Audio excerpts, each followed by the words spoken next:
வணக்கம். ஓஷோ உலகம். வாழ்க்கையில் எப்போவுமே வெற்றிகளே கிடச்சிக்கிட்டு இருக்காது. வெற்றிகள் வெற்றிகள் வரும், வெற்றிகள் கிடைத்து கொண்டிருக்கும், தோல்விகளும் வரும், உயர்வுகளும் வரும், சரிவுகளும் வரும், வீழ்ச்சிகளும் வரும், உன்னதமான விஷயங்களும் நடக்கும். மேடுகளையும் சந்திப்பீர்கள், பள்ளத்தையும் சந்திப்பீர்கள். வாழ்க்கையில் எப்படின்னா வெற்றி தோல்வி அப்படின்றது மாறி மாறி வந்துக்கிட்டே இருக்கும். இப்போ மனிதர்கள் வாழ்க்கையில் வாழ்ந்துகிட்டு இருக்காங்க அப்படின்னா எப்போ பார்த்தாலும் அவங்க சக்ஸஸ் மட்டுமே எப்போவும் பார்த்துக்கிட்டே இருக்க முடியாது. அவங்களுக்கு ஃபெயிலியர்களும் வரும், தடுமாற்றமும் வரும், கீழேயும் விழுவார்கள். எப்போவுமே உயர்ந்த ஆசனத்தில் மட்டுமே அமர்ந்து கொண்டு இருக்க முடியாது வாழ்க்கை முழுவதும். இப்போ நம்ம பதவியில் இருக்கக்கூடிய எத்தனையோ அரசியல்வாதிகள் நம்ம பார்க்குறோம்ல, அதாவது உன்னதமான இடங்கள்லையும் இருந்திருப்பாங்க. அதுக்கு பிறகு அப்படியே தேர்தல் வரும், தேர்தலில் தோல்வி அடைஞ்சு அப்படியே அவங்க எம்எல்ஏவாக கூட ஆக முடியாது, எம்பியாக கூட ஆக முடியாது. அப்படியே ஆக முடியலாம், இப்போ எப்படி அமைச்சராக முடியும்? ஆக முடியாது இல்லையா? ஏன் இவங்களாம் அமைச்சராக இருந்தவங்க தானே, எம்எல்ஏவாக இருந்தவங்க தானே, எம்பியாக இருந்த வேண்டியது தானே. அப்படி எம்பியாக இருந்தவங்க இன்றைக்கி ஏன் இல்லை? எம்எல்ஏவாக இருந்தவங்க இன்றைக்கி ஏன் இல்லை? அமைச்சராக இருந்தவங்க இன்றைக்கி ஏன் இல்லை?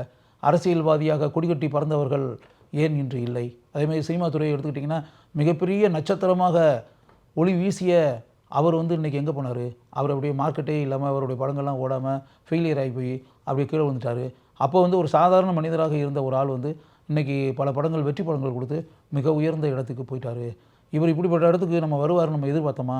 அப்படிப்பட்ட ஒரு மனிதர் கீழே விழுந்து இப்படி போவார், காணாமல் போவார், சினிஃபீல்டே இல்லாமல் போவார்ன்ற நம்ம எதிர்பார்த்தோமா அப்படின்ற மாதிரி. அதேமாதிரி பல நிறுவனங்கள், எவ்வளோ பெரிய நிறுவனங்கள்லாம் நீங்கள் பார்ப்பீங்க, நம்மளே பார்த்துருக்கோம்ல. எவ்வளோ பெரிய நிறுவனங்கள்லாம் ஒரு காலத்தில் கொடிகட்டி பிறந்த பல நிறுவனங்கள் அப்படிலாம் அந்த நிறுவனங்கள்லாம் இப்போ காணாமல் போய் வீழ்ச்சி அடைஞ்சி அப்படியே அப்படி என்னங்க ஆச்சு? இவ்வளோ பெரிய நிறுவனமாக இருந்துச்சு, கடைசியில் பார்த்தோம்னா இப்போ அப்படியே ஒரு இதெல்லாம் காணோம். புகழ்பெற்ற அப்படியே உணவு விடுதி, அதாவது ஏகப்பட்ட ஹோட்டல்ஸ்னுடைய பிரான்ச்சஸ் அப்படியே எவ்வளவு பிரான்ச்சஸ், அப்படி எங்கே பார்த்தாலும் கிளைகளை வைத்துக்கொண்டு அப்படியே மக்கள் அண்ணாந்து பார்க்கக்கூடிய அளவிற்கு இருந்த அந்த ஹோட்டல், அந்த நெட்வொர்க் அப்படின்ற மாதிரி அவங்களோட பிரான்ச்சஸ் அவ்வளோ பிரான்ச் இருந்துச்சு. இப்போ அவ்வளோ பிரான்ச் இல்லை போல இருக்கே. பிரான்ச்செல்லாம் கிளைகள்லாம் இப்போ குறைஞ்சி போயிடுச்சு போல இருக்குது. அப்போ நிறைய இருந்துச்சு, அப்படியே ஏகப்பட்ட பிரான்ச்சுகளை திறந்துக்கிட்டே இருந்தாங்க. இப்போ ஏற்கனவே திறந்த செயல்பட்ட பல பிரான்ச்சஸ் எல்லாம் இழுத்து மூடிட்டாங்க. என்னாச்சு அவங்களுக்கு, என்னங்க ஆச்சு அப்படின்றலாம் சொல்கிறோம்ல. அது மாதிரி வாழ்க்கைன்றது எப்பவுமே ஒரே மாதிரி இருக்கவே இருக்காது. அது தனி மனிதனாக இருந்தாலும் சரி, அமைப்பாக இருந்தாலும் சரி, அரசியல் கட்சியாக இருந்தாலும் சரி, இல்லாட்டி நம்ம பணியாற்றக்கூடிய துறையாக இருந்தாலும் சரி, நிறுவனமாக இருந்தாலும் சரி, எதுவாக இருந்தாலும் அந்த பல மாற்றங்கள் உண்டாகிக்கிட்டே இருக்கும். அதாவது உயர்வு, தாழ்வு, வீழ்ச்சி, சரிவு, சோதனை எல்லாமே வரும். எல்லாத்தையும் ஃபேஸ் பண்ணணும். அப்போ வாழ்க்கையில் நம்ம என்னென்னா வெற்றியை எந்த அளவுக்கு நாம் ஏற்றுக்கொள்கிறோமோ அந்த அளவுக்கு தோல்வியவும் நம்ம மனப்பூர்வமாக ஏற்றுக்கிறோம். தோல்வி ஏற்றுக்கிறோம் அப்படின்னா அப்படியே மறுபடியும் இந்த தோல்வியிலேயே தான் நம்ம இருப்போம் அப்படின்றதெல்லாம் அர்த்தம் கிடையாது. மறுபடியும் வெற்றி வரும், மறுபடியும் வெற்றி கிடைக்கும். இல்லாட்டி வெற்றியை நம்ம உண்டாக்கணும். இந்த தோல்வியை தாண்டி எப்படி மறுபடியும் வெற்றி சிம்மாசனத்தில் அமர்வது, அதற்கு நாம் என்ன செய்ய வேண்டும், எப்படி உழைக்க வேண்டும், நம் ஆற்றலை எப்படி பயன்படுத்த வேண்டும், எப்படி நம் திறமையை வெளிப்படுத்தி மறுபடியும் அந்த உயர்ந்த பதவியில் அமர்ந்து அனைவரையும் அண்ணாந்து பார்க்க வைக்க வேண்டும். எப்படி அண்ணாந்து பார்க்க வைப்பது மக்களை? அப்போ நம்ம திறமையாலும் உழைப்பாலும் அப்படின்றதான் உண்மை. அப்படி வரும்போது என்னென்னா நீங்கள் தெரிஞ்சுக்கிற வேண்டிய விஷயம் என்னென்னா, வெற்றியை எப்படி நீங்கள் ஏற்றுக்கொண்டீர்களோ அதே போல் தோல்வியையும் நீங்கள் ஏற்றுக்கொள்ள வேண்டும். தோல்வியை கண்டு துவளக்கூடாது, தோல்வியை கண்டு சோர்வடையக்கூடாது, தோல்வியை பார்த்து தளர்ந்து போய்விடக்கூடாது. நாம் மறுபடியும் வெற்றி பெறுவோம் அப்படின்ற மாதிரி மனசுக்குள்ள நினைக்கணும். எப்போவுமே ஒரு காயின் அப்படின்றதுல, ஒரு காயின்னா இந்த பக்கம் அந்த பக்கம் ரெண்டு பக்கங்கள் இருக்கும், ஒரு பக்கம் மட்டுமே இருக்காது இல்லையா? ஒரு காயின், இப்போ நீங்கள் ஒரு 10 ரூபா காயின் நம்ம கையில் எடுக்கிறோம், 10 ரூபா காயின் கூட இந்த பக்கம் இருந்துச்சுன்னா இன்னொரு பக்கமும் இருக்குது தானே செய்யும். அதனால் 2 sides ஆஃப் எ காயின் அப்படின்றோம்ல, அது மாதிரி தான் வெற்றியும் தோல்வியும் அப்படி தான் எடுத்துக்கிறோம். சக்ஸஸ் அண்ட் ஃபெயிலியர், ஒரு காயினுடைய இந்த பக்கம் வெற்றினா அந்த பக்கம் தோல்வி அப்படின்னு தான் எடுத்துக்கிறோம். அதே மாதிரி எப்படின்னா வாழ்க்கையினுடைய எல்லா இதுலேயுமே இப்படி இருக்கும். ஒரு பக்கம் இதுன்னா அதுக்கு இன்னொரு பக்கம் இன்னொன்று அப்படின்ற ஒரு விஷயம் இருக்கு இல்லையா? அதை மனப்பூர்வமாக வாழ்க்கையில் எப்போவுமே இருக்கும். அதை தெரிஞ்சுக்கிட்டு நம்ம இது பண்ணோம். இப்போ உதாரணத்துக்கு பார்த்திங்கன்னா, இப்போ நம்ம மூச்சு விடுறோம், மூச்சு இழுக்கிறோம். முதல்ல நீங்கள் மூச்சு விடுறது அப்படின்னா, இப்போ நீங்கள் உயிர் வாழணும் அப்படின்னா என்ன? உயிர் வாழணும் அப்படின்னா நீங்கள் மூச்சை இழுக்கணும்ல. இன்ஹேல் அப்படின்றான்ல, இன்ஹேல் ஆஃப் ஏர், ப்ரீத்திங் அப்படின்றோம்ல. ப்ரீத்திங்னா என்ன?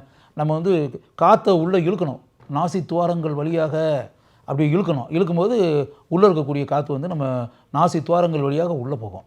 அப்படியே இப்போ டாக்டர்கிட்ட போய் நம்ம மெடிக்கல் செக்கப் அப்படின்னு போட்டோம்னா டாக்டர் சொல்லுவாங்கள்ல, அப்படியே மூச்சை நல்லா இழுங்க அப்படின்னு நம்ம அப்படியே இழுக்கிறோம்ல, அப்படியே வச்சுக்கிட்டே இருங்க, இப்போ மூச்சை ஃபுல்லாக விடுங்க அப்படின்னு மூச்சை நம்ம வெளியேற்றுறோம்.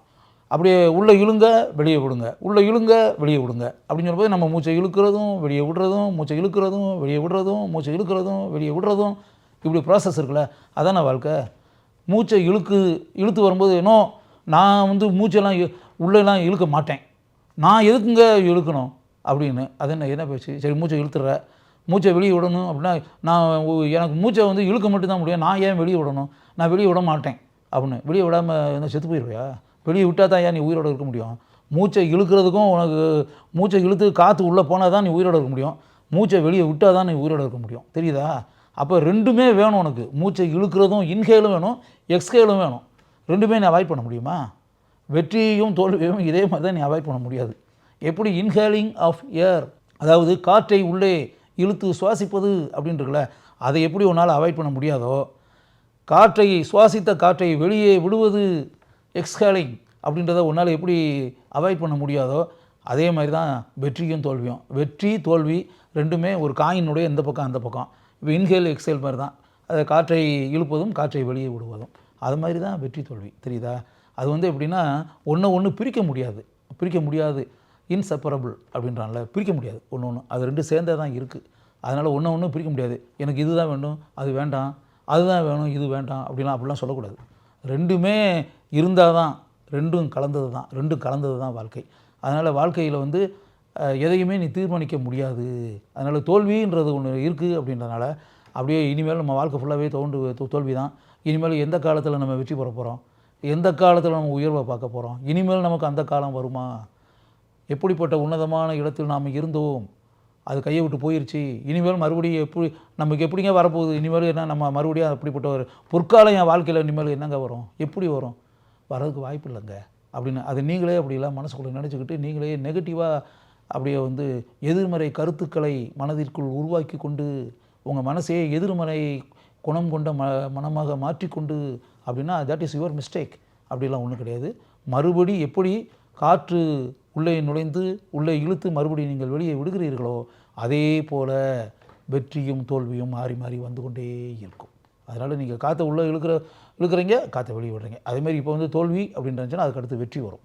அதனால் வாழ்க்கைன்றதே எப்போவுமே அப்படி தான், மாறி மாறி மாறி மாறி மாறி சேஞ்சஸ் இருந்துக்கிட்டே இருக்கும். அதனால் ஒரு காயினுடைய 2 சைட்ஸ் அப்படின்ற மாதிரி தான் வாழ்க்கையில் இருக்கக்கூடிய எல்லா விஷயங்களும். அதனால் எதை பார்த்தோம் நீங்கள் வந்து அப்படி இன்றைக்கி கண்ணீர் விடுறீங்க அப்படின்னா நாளைக்கு புன்னகைப்பீர்கள், சிரிப்பீர்கள். இன்றைக்கி வந்து அப்படி துவண்டு போய் ஒரு மூலையில் உட்காந்துருக்கீங்க அப்படின்னா நாளைக்கு எழுச்சியுடன் நீங்கள் செயல்படுவீர்கள். இன்றைக்கி வந்து அப்படியே ஒரு சோக முகத்துடன் நீங்கள் இருக்கிறீர்கள் என்றால் நாளைக்கு வந்து பிரகாசமான முகத்துடன் இருப்பீர்கள். இன்றைக்கி வந்து அப்படியே ஒரு மூலையில் முக்காடு போட்டு அமர்ந்து இருக்கிறீர்கள் என்றால் நாளைக்கு வந்து வீர நடை நடப்பீர்கள். இன்றைக்கி வந்து அப்படியே தரையில் அப்படியே தோல்வி அடைந்து துவண்டு போய் அமர்ந்து இருக்கிறீர்கள் என்றால் நாளைக்கு வந்து மிகப்பெரிய உயர்ந்த ஆசனத்தில் அமர்ந்து கொண்டு அனைவரையும் அண்ணாந்து பார்க்க வைப்பீர்கள். இன்றைக்கி வந்து உங்களுக்கு உங்கள் திறமைக்கேற்ற இடம் கிடைக்காமல் ஏதாவது வாய்ப்பு கிடைக்குமா, ஏதாவது வேலை கிடைக்குமா, ஏதாவது பணி கிடைக்குமா அப்படின்ற மாதிரி சாலையில் அப்படியே கையில் சான்றிதழ்களை பைக்குள் வைத்து கொண்டு நடமாடி கொண்டிருக்கிறீர்கள் என்றால் நாளைக்கு உங்கள் திறமைக்காகவும் உங்களுடைய ஆற்றல்களுக்காகவும் வேலை கிடைத்து, பணி கிடைத்து, பதவி கிடைத்து உயர்ந்த இடத்தில் அமர்ந்திருப்பீர்கள். இன்றைக்கி வந்து ஒரு கட்சிக்கு வந்து அடிமட்ட தொண்டன் அப்படின்ற முறையில் அப்படியே ஒரு நடந்தோ இருசக்கர வாகனத்திலையோ சைக்கிள்லையோ பயணம் செய்து அப்படியே கட்சியினுடைய கொள்கைகளையும் கோட்பாடுகளையும் மக்களிடம் விளக்கி செயல் வீரராக நீங்கள் இன்று இருக்கிறீர்கள் என்றால் நாளைக்கு நீங்கள் தலைவர்களாக உயர்ந்த இடத்தில் கட்டாயம் அமர்வீர்கள்.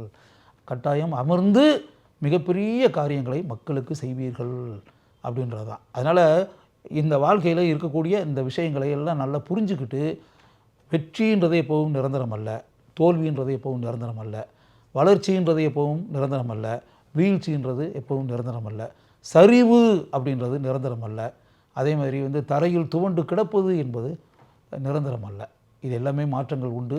நம்ம கீழே விழுந்து கிடக்கிறோம், சரிஞ்சு கிடக்கிறோம், வீழ்ச்சி அடைஞ்சு கிடக்கிறோம், தோல்வி அடைந்து கிடைக்கிறோம் அப்படின்னா இந்த கிடக்கக்கூடியவர்கள் யாராக இருந்தாலும் மறுபடியும் உன்னதமான இடத்தில் அமர்வோம், உயர்வோம், மிகப்பெரிய சாதனைகளை படைப்போம், மிகப்பெரிய பதவிகளில் அமர்ந்து ஆட்சி செய்வோம் அப்படின்ற ஒரு நம்பிக்கை இருக்குல்ல, அந்த நம்பிக்கையை மனசுக்குள் ஆழமாக பதிய வைத்து கொள்ளுங்கள். எதுவுமே நிரந்தரம் அல்ல. நீங்கள் அனுபவிக்கக்கூடிய துயரங்களோ துன்பங்களோ கண்ணீரோ நிரந்தரமானவை அல்ல. ஓஷோ கூறிய இந்த நல்ல விஷயம் உன்னதமான விஷயம் என்று என் மனதிற்கு பட்டதால் உங்களிடம் நான் இதை பகிர்ந்து கொள்கிறேன்.